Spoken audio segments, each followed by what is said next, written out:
Welcome to Creative Conversations with Roger Humphrey, the fine arts podcast where I get to talk with composers, performers, authors, visual artists, filmmakers, and others in the arts. Before we begin, please hit the like, follow, or subscribe buttons. It's a very easy thing to do, and it goes a long way towards supporting the channel, and it really does help a lot. Hey, if you or someone you love plays guitar or ukulele, please consider visiting my website at www.rogerhumphrey.com and looking at the many things I have to offer. Much of it's for free. If you like what you see, please take a moment to subscribe. I promise I won't send you any spam, just occasional updates.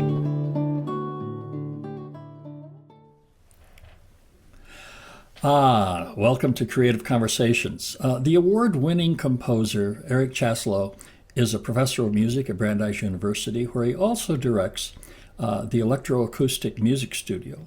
As a composer, he draws from every corner of the sound world, creating some genre-defying music. He's recently released his newest CD, Arching, Reaching, Breathless, and I am so very pleased to welcome him to the show. Hi, Eric. Hey, Roger. So good to meet you. And it's nice to meet you, too. I really appreciate you taking the time to do this. My pleasure. As we kind of get into this. So I have to say that as a performer and a player myself, my tastes tend to run towards the traditional stuff, and so as I was listening to yours, I thought, okay, well, this isn't traditional by any means. But I found it interesting. I really liked it. Contemporary classical music is a little outside of my wheelhouse, but I'm certainly warming to it. And like anything, there's some pieces that I'm drawn to more than others, and such. So how did you happen to come across? I mean, I'm assuming that as a child you probably studied in a more traditional form. Is that correct? I did, and like a lot of things in life, there are a lot of happy accidents. Actually, I started off, don't really come from a musical family, but like many of my generation, the Beatles hit at a really important moment in my Sure. life, and I heard that music and I heard what they were doing with harmony, completely intuitively, of course, because they didn't read music, I found out later, but some of the chord changes and I mean, just as compositions, those songs are masterpieces, just amazing. And anyway, I got that in my ear and I got very excited about it. So I started studying guitar with someone locally in New Jersey where I grew up. And it turned out accidentally, because he was the one who owned the local music store, he was a fabulous jazz guitarist. So I Ah, started learning about jazz and playing jazz guitar and writing big band charts when I was in high school. oh, And wow. and we were just outside of New York, so I was fortunate to be able to go in with my friends. I was underage, but in those days you could sneak into clubs, and Uh-huh. I went to some concerts as part of the Newport Jazz in New York, and I heard, in the clubs and in those concerts, I heard Sonny Rollins and Bill Evans and Sarah Vaughan and Wow. just amazing people. And also with my high school jazz band, we went to festivals and played some of the music I had written for them. And I ended up, for my guitar playing, winning an award in 1972. So I thought, well, I was just writing and writing a lot actually, and I found that really gratifying. All I wanted to do was sort of write and take things to the band and hear them played. It was so exciting to be able to do that, get that kind of feedback. So that was really it. And I was worried at that point, well, if I try to make a life doing this, I'm going to starve. That's never going to work. And I came from a family of, well, my grandfather was a truck salesman, but my father was a scientist. And so I thought, well, I'm going to make a life as a scientist. But as luck would have it, I kept writing, ended up in graduate school, ended up studying music. And when I got to college, actually, through a series of other accidents, I discovered the music of Elliott Carter and John Cage, and simultaneously sort of polar opposites in the world of contemporary music in many ways. Uh-huh. But I got different ideas from that really have served me over the years. And I ended up hearing music by Mario Davidovsky, who was teaching in New York. And I got to graduate school at Columbia, studied with Mario. He became my mentor. And I just entered that world in the 70s and 80s, actually, and worked at the Columbia Princeton Electronic Music Center, met Mario, met Usichevsky and Milton Babbitt and Elliott Carter and just phenomenal number of people, and did a lot of playing, was playing flute very seriously. People were writing pieces for me, so I was really immersed in music of all kinds, still loving popular music and but discovering contemporary music, and it all mixed inside there. So when I write, like some of the pieces on this new record, I'm really embracing all of that. It isn't that I moved from jazz, from popular music to jazz to contemporary music. It's all in there, and I think of what I do as meta-classical music because it really embraces all of those things. And my music is about processing memories of other music. So I've heard from other people too that who don't have, say, a lot of experience with contemporary music, that they find something maybe accessible or attractive in my music. And I think that's because there's a kind of memory of all this other music in there. You hear, hopefully my voice, but also a kind of sense of music history and all of that.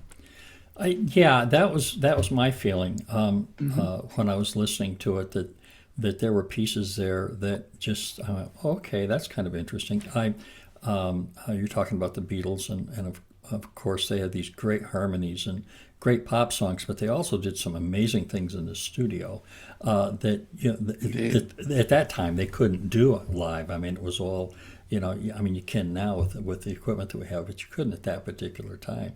And so the studio becomes another instrument, right? Right, it does. So, and then one of the things that caught my attention as I was listening, I think like in The Snowman and Disillusionment, and golly, what was the other one?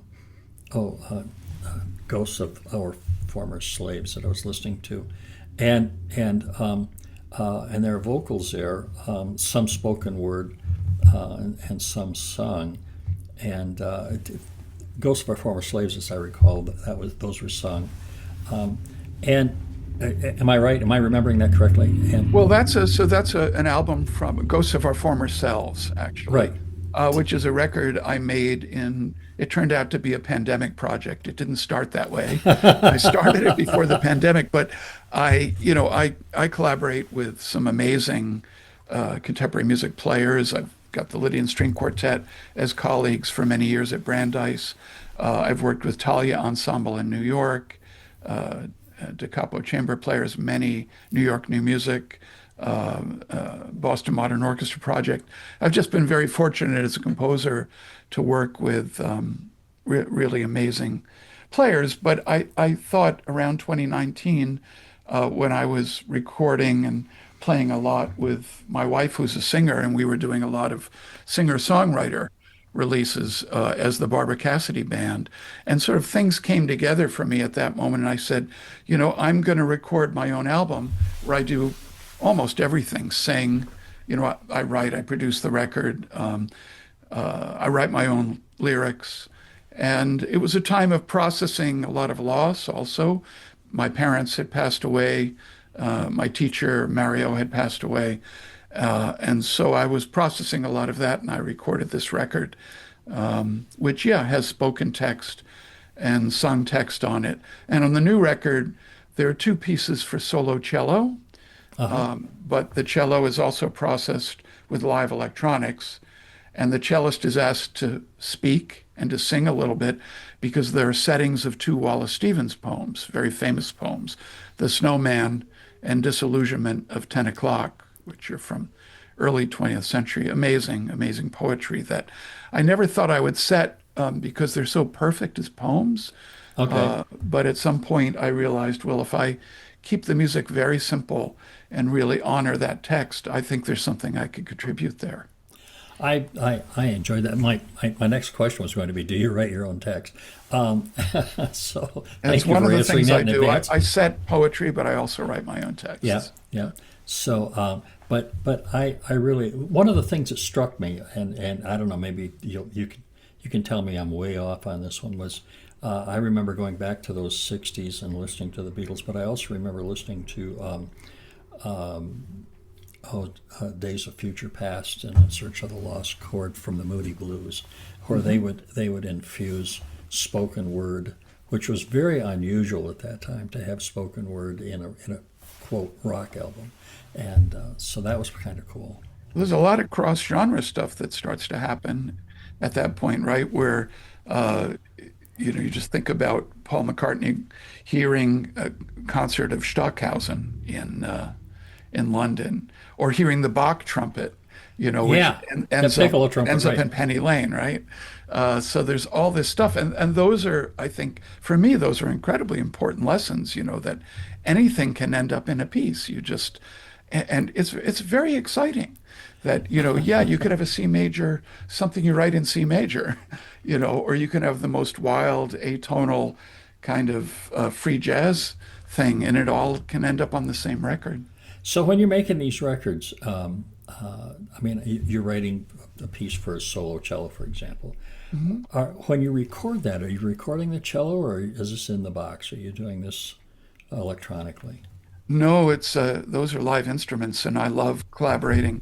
As I said, on the Ghosts record, I did everything myself, but there, the instruments are all real instruments that we've recorded, either in my home studio or at one of the studios that where I collaborate with engineers. So yeah, no, the those two Wallace Stevens settings are David Russell, who's a fabulous cellist, can do just about anything, and teaches here in Boston, teaches at Wellesley College. And I've known David since he was a student, in Oh, fact, and okay. studying with Rhonda Ryder at Brandeis many, many years ago. Well, the new electronics will do so much, and I I think everybody realizes that now. I don't think they did at one point, but there's so many things that you can get online for the Well, amateur who wants to just create a little bit, and you have all of these wonderful voices, yeah, and it's all available to us on laptops in a way. I started at a time when, in the late 70s, really, when you needed a studio in order to do that kind of work. And I saw the beginning of MIDI, where you could start to do things a little bit more at home, which we did. And then now it's, I'm on a train working on, or a plane working on my music with headphones, but a lot of the process is the same because I'm doing a kind of super music concrete, where you take pre-recordings of stuff.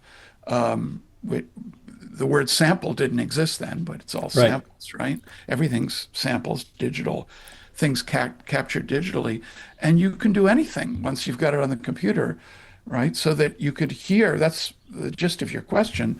You could hear something that sounds just like a cello. It's, because it's a cello sample and you've done it all with a sample library, like so many film scores. Right. Or you could stretch that and morph it and manipulate it and turn it into something quite, that we couldn't even imagine. I love working on that continuum, actually, where you start with a sound that is in our memory, and that's so rich because it carries all of the literature for, say, the cello, because that's what we're talking about right now.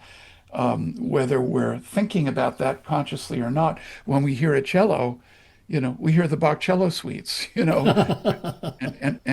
we hear, every concerto ever written for the instrument, and on and on. And you use that as a point of departure, and you bring it up to the present day, and you can stretch it into something that doesn't sound like a cello at all.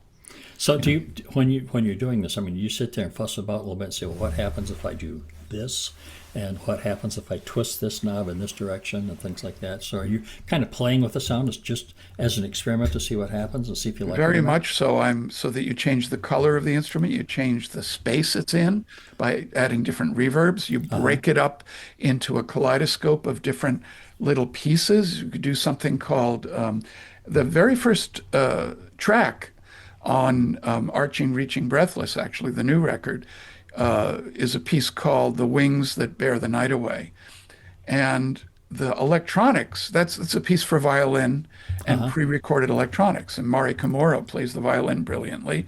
So in concert, there's a violin on the stage, and then there's this electronics part that's played back. It's fixed, it's not processing the violin. But the fixed part started off as a string quartet recording on Ghosts of Our Former Selves. Oh, And I put that through a process called granular synthesis, where you break it up into tiny pieces of sound, like grains of sand, right? wow. And then it becomes a whole texture. So when you hear that piece, you're hearing essentially a string quartet that was in G major and E minor, but it becomes this texture against which the violin is playing, and so you've reimagined, reinvented something. I've taken a piece of my own in this case and completely reimagined it as a new into a new piece. It's yeah. So how to phrase this question? When you're composing, in the process of composing, is the composition driving the search for the sound, or is the search from the sound driving the composition, or is it kind of a little of both? Yeah, it's a really good question. There's always a time where I'm working with the sound and listening for, what new things I can create. Uh huh. And sometimes that inspires a piece. And in the case of the piece I just mentioned, The Wings That Bear the Night Away, that's exactly what happened. I created this granular version of that string quartet sound, and I heard it, and that touched off in my imagination the idea of a piece for live violin against it. And then I started composing that. Gotcha. But very often, I'm already writing a piece, and then I work on the sounds that I want to go into that piece. So it goes back and forth. When we talk about using going back to really our youth and childhoods, and hearing the recording studio used as an instrument, that's what's great about that. You get this feedback, right? You record something, you hear it, it touches your imagination to do something else, and it's a cyclical process. You go back and forth, It's fabulous. It, how so as we've done this, I mean, one of the things that's changed quite a bit in the world of music and the world in general has been the advancement of the equipment and just how much more it will do. How has your approach to your composition changed with those advancements? Well, because the process has sped up so much, I have a great deal more freedom. In some ways, the process hasn't changed a lot, but it's sped up.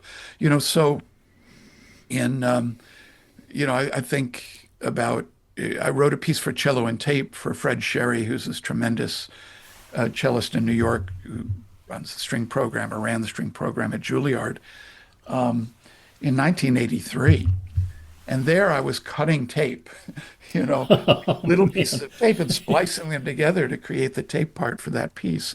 It's a piece called Hanging in the Balance. It's on a record of mine that came out actually in 1993. And Fred's on that recording. And so, it would take hours and hours of recording the pitches that I wanted in the studio using test oscillators to tune them and get the right pitch. And then you record it, and you splice things together and you listen to it back, and maybe you get something that is not what you wanted, and you go back to the drawing board. You've got to do it again. And it really would be just hours and hours and hours at the studio at that point up at 125th Street in Prentice Hall and Columbia Princeton Electronic Music Center. And as I said now, I go into I use Logic as my digital audio workstation, the DAW that I do my work on. But it could be any, it could Oh, yeah, be sure. Reaper or Pro Tools or, take your pick. They're all different flavors of the same thing. And, you can cut up sound, Ableton, right? You cut up these things and process them through a million plugins and filter them and hear it back immediately. And it's just sped up the process enormously. On the other hand, you're not hand making things quite so much. There are these tools that you press a button and it automatically spits something out. Right. So sometimes I have to really work against the grain, against what the tools were designed to do, to get something that I really want, because I'm working in a very elemental way, with sound, trying to get really be inventive with that. But nevertheless, having it sped up, it just, I can compose a lot more quickly. But I'm thinking the way I was in the studio back in the 80s, and yet because it's so much faster, I can do things like granular synthesis in the old studio. I had a student back in the 90s who did one of those pieces by hand, where she made thousands and thousands of little cuts and splice them together to make a piece. And now I can do that with a tool that's a granular synthesis tool, and just very, very fast. I I remember when I first started working in the studio as a guitar player, and I was also producing some sessions for friends and things like that. And I'm fortunate enough to have a couple of engineers that could make one cut and splice it and get it right. Or I'd be there till Sunday. And so anyway, and of course today, when I do some recording, if I have to do some editing, it's a very simple process inside the DAW, but I've explained to my students who are kids, what cut and paste really means. Because to them, that's just a phrase on their computer. They don't understand. Back in the day, there was a razor blade, there was a cutting block, and there was tape. Yeah, now we're and a getting lot into of lot of prayers. kind of nickel bread stories. But the fact is, young people all want to work on reel-to-reel tape now, right? So you go into the studio and you see tape recorders, Studer Revox, and Yeah. Ampex tape decks again. So people are starting to understand at least that analog process, but editing still gets done on the computer. And Yeah, I would. I have no interest in going back to cutting tape. No. I can tell you. Enough. That's funny. So, the rabbit hole that I see, at least for me, it would be the rabbit hole. It would be getting caught up into the technology. Oh, there's a new gizmo and a gadget, and I need to do that so that I can, you know what I mean? So, is that an issue for you? Just kind of get gadget crazy? I find in terms of teaching, it's an issue, and I've carried this with me my entire creative life, actually. One of the great lessons of being at that studio at Columbia was that they were artists, doing their work. And it's very easy to get caught up in the new technology. I thought with the beginning of computer music, especially where you're sitting for hours and hours coding, I tried to do it in the early days, doing a program called Music 360. And I actually went to Bell Laboratories and met Max Matthews, who, first wrote Music 1 and then became Music 5 eventually. I tried to do some of that stuff, and I had friends who ended up in that world programming music in that way. And it was not for me. I wanted to, we were talking about cutting tape, the handmade thing where you could make it and it was slow, but you could play it back and hear it right away. So I think the lesson was get some immediate feedback, make sound, really sculpt sound, create the art. Do not get caught up in the technology as much as you can. I mean, it's useful to have skills, Yeah. right? But if you get derailed by that, and you lose focus where you're not really thinking about what music am I making now? I think there was a great deal of emphasis for many years on what kind of cool sounds can I make? And we talked a moment ago about that sound is very malleable and that's exciting. You could create lots of different sounds, but music is still time-based. It's still narrative. It's got a beginning, middle, and end, and you take a journey in a piece, Storytelling. right? Yeah, and I think if you lose sight of that, you end up making pieces that are just, oh, I'll do something. I'll make a sound for a little while, and then I'll make another sound for some more sounds for a little while, and that's not fundamentally musical or dramatic, or at least for me, not very satisfying. Now, when you're working with young composers, because you mentor some younger people, right? Many, And many, yeah, many. over the Okay. years. So, what do they misunderstand when they come into this about electronic music? They come in Well, I with, think I've just described it. I think the fundamental thing that I've taught for 36 years, and the thing that we focus on is, yeah, you're going to have create some cool material, some great ideas, some gestures, some sounds that are very attractive that you're really excited about. Now the real work is how do you put them together to tell, yeah, to create a musical narrative. Now it's an abstract narrative, sure. right? Music's abstract, but how do you get from here to there in a really interesting, satisfying way? And the best music, does that. And it's a struggle to do it. And mentoring young composers is about helping them do that, saying, okay, what's the pacing of a piece? How long does something go on for? How do you get from here to there? You could start, for example, with a very mechanical idea. I want a piece that gradually gets louder, gradually gets, I'm being stupid here, but, No, gradually gets higher, sure.